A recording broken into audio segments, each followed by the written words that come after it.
ये तुम्हारी सबसे बड़ी नाकामी है। मुझे नहीं पता कि इस आराम में तुमने कैसा क्या सुख खोज लिया कि उस समाज का सब कुछ बर्बाद कर दिया।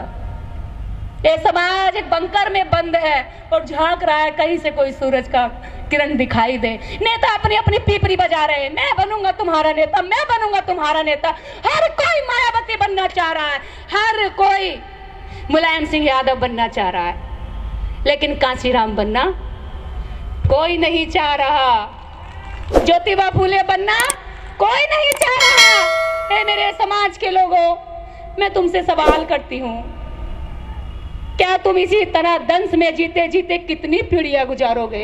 एक बार संगठन, मेरा नाम, मेरा पोस्टर, मेरा बैनर छोड़ करके जरा एक बार आकर के तो देखो, इकट्ठा होकर के तो देखो।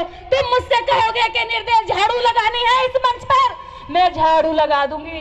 तुम कहोगे कि ये झूठे बर्तन धोने हैं समाज के, मैं सारे बर्तन धो दूंगी। लेकिन मेरी हाथ जोड़कर अपील है कि इकट्ठे हो जाओ, समाज को इकट्ठा करो। बने बनाए मंचों पर भाषण जी भी मत बनो, मत बनो भाषण जी भी। इन भाषणों से पेट ना भरेगा, अधिकार ना बचेगा। अधिकार तुम्हारी ये आम जनता बचाएगी, और ये आम जनता उस दिन कूच कर जाएगी। दिल्ली नहीं, दुनिया के जिस कोने में बुलाओगे उस कोने में आ जाएगी, जिस दिन तुम इसमें जाके अपनी विश्वसनीयता कायम कर दोगे। तुम्हारे दुश्मन ने उसमें विश्वसनीयता कायम कर दी। विश्वसनीयता नहीं करता है तो लालच कायम कर दिया। उसने क्या दिया? हर सीट पर 5 बोरा सामान रखा है, एक तेल की शीशी रखी है, और वो अपनी सीट पर बैठेगा और तेल ले जाएगा। तुम ये नहीं कर सकते तो कम से कम विश्वास ही कायम कर लो। तुम्हारे वो अपने हैं, तुम्हारा खून है, तुम्हारी पीढ़ी दर पीढ़ी संतानें और तुम्हारे पूर्वज सब उसी व्यवस्था से सताए हुए लोग हैं, तो तुमसे तो वो और जल्दी गले मिलेंगे।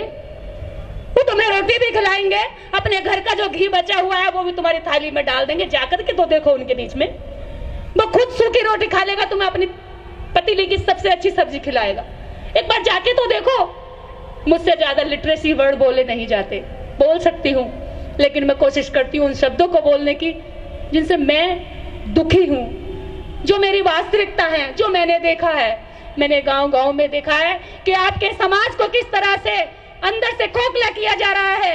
एक घर में 4-4 लोग दारू पीने वाले हैं, लेकिन पढ़ने वाला एक नहीं है, कमाने वाला एक नहीं है। औरतें दूसरों के घरों में काम ढूंढ रही हैं, भैया कुछ भी करवा लो हमसे, लेकिन हमारे बच्चों को रोटी मिल जाए। ये तुम्हारे समाज की स्थिति है। और सूट बूट पहन करके अपनी टाई चमकाते हो। शर्म आती है मुझे तुम्हारी टाई की गांठ पर कि तुमने अपने समाज को बचाने के लिए एक भी काम नहीं किया।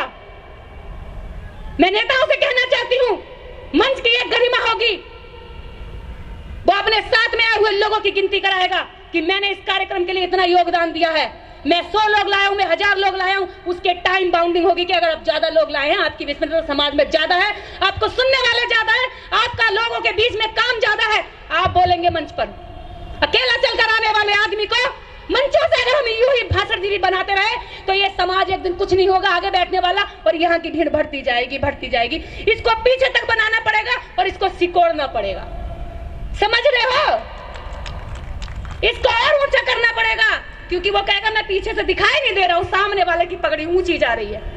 गर्दन झुकाएगा, मैं तो रह गया, मेरा मुंह आ जाए। अरे मेरा मुंह मत लो, कहीं भी कहीं मत लो मेरा नाम। मेरे समाज को बचा लो, अपने समाज को बचा लो। ये पीढ़ियां वरना तुम्हें आने वाली आगे जाकर के उन जगहों पर जूते मारेंगे जहां तुम्हें दफनाया जाएगा, और कहेंगे मुझको अपनी ताप देता रहा, कपड़ों को व्हाइट करता रहा और अधिकारों को खा गया सारे। आज हमें दूसरों की फिर से गुलामी करनी पड़ रही है। बस मैं शर्मिंदा होकर के इस मंच से जा रही हूँ। मेरे लिए आज इस कार्यक्रम में बाबा साहब डॉक्टर अम्बेडकर को श्रद्धांजलि देने के लिए सिर्फ यही है कि बाबा साहब आपकी बच्ची दुखी होकर के ये कह रही है, जिस समाज को तुमने अधिकार दिए वो अधिकार खाकर कायर हो गया, बहुत ज्यादा समझदार हो गया, बहुत ज्यादा बड़ी बड़ी बातें करने लगा और छोटे समाज को पीछे छोड़ आया। तुमने जिसकी लड़ाई लड़ी है उसी पर अब राज करने लगा, ये उसी को भाषण सुनाने लगा।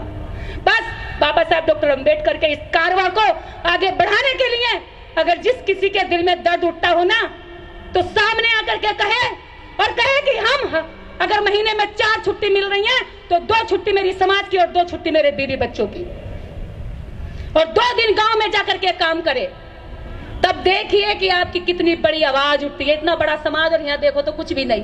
अरे पूरे गांव, जब आप गांव में जाओगे ना तो 99% ओबीसी और एससी मिलेगा, और जब शहर की पोस्ट कॉलोनियों में जाओगे तो 99% आपको सवर्ण क्लास मिलेगा, पर आप जीरो, अठन्नी भरवी नहीं हो, चमन्नी भरवी। और बात करते हो अधिकार लेने की, बात करते हो उनसे लड़ने की, राष्ट्रीय स्तर की सोच नहीं है, पूरे समाज को साथ लेकर चलने की सोच नहीं है।